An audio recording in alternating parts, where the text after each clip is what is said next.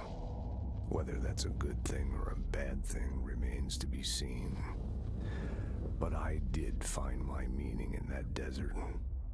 A sound like a needle drilling in, cutting through the containment suit and reverberating in the base of my skull. My whole being. Darling said it was nothing. But he was wrong. It's been there ever since, growing into a certainty, into an understanding of what's at stake here, what kind of a threat we're facing, and what must be done to stop it.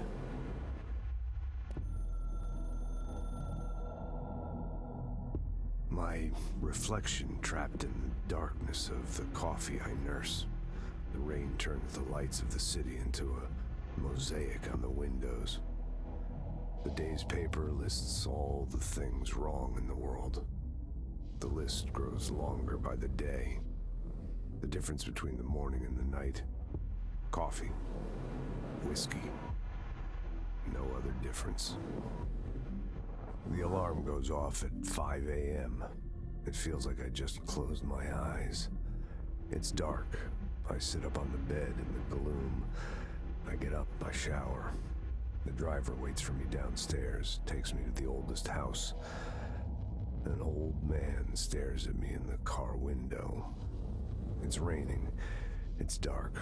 Late at night, he brings me back here. It's not a home. It's a room where I sleep in.